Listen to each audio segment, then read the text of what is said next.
बघू शकता तुम्ही तुरीला पूर्ण कणोर आलेला आहे. बारीक बारीक तुरीला कणोर आलेला आहे, म्हणजे आता फुलोरा अवस्था येणार आहे तुरीची. आणि हे या अवस्थेमध्ये सर्वात महत्त्वाचा जो स्प्रे आपला असतो तो सर्वात महत्त्वाचा स्प्रे असतो. तर याच्यामध्ये आपल्याला काय काय घ्यायचं मित्रांनो, तर याच्यामध्ये सर्वात प्रथम आपल्याला अळीसाठी, आता हे जेव्हा कणोर अवस्था येते तर या कणोर अवस्थामध्ये आपल्याला अळी रोखणं आपल्याला सगळ्यात जरुरी आहे. तर त्याच्यासाठी आपल्याला काय करायचं आहे मित्रांनो, आपल्याला मिशन मारायचं आहे. मिशन आपल्याला 5 ml ने मिशन मारायचं आहे प्रतिपंप. त्याच्यासोबतच आपल्याला याला मायक्रोन्यूटन आणि हे घेताना आपल्याला एक्सिड म्हणून मायक्रोन्यूटन घ्यायचं आहे.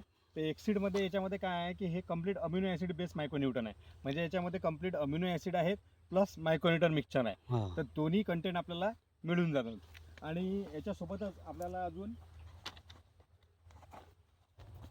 झिंक आणि बोरान जे आहे, कोणते स्क्विझा, आता हे स्क्विझल झिंक म्हणून मारलेलं आहे.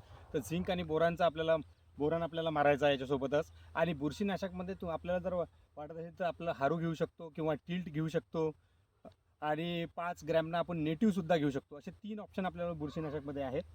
तर अशा प्रकारे आपल्याला या फवारणीचं नियोजन करायचं आहे. आणि हे फवारणी सर्वात महत्त्वाची फवारणी आहे. या फवारणीपासूनच तुरीला फुटवे फुटणं आणि फूल फुटणं सुरू होणार आहे. आणि आताच अळीचा प्रादुर्भाव जास्त होतो ज्यावेळेस तूर कणोर अवस्थेमध्ये असते. तर अशा प्रकारे आपल्याला या फवारणीचं नियोजन करायचं आहे. माहिती आवडल्यास लाईक करा, शेअर करा, सबस्क्राईब करा. धन्यवाद मित्रांनो. तुमचे म्हणण्यानुसारच मारलेलं आहे ते.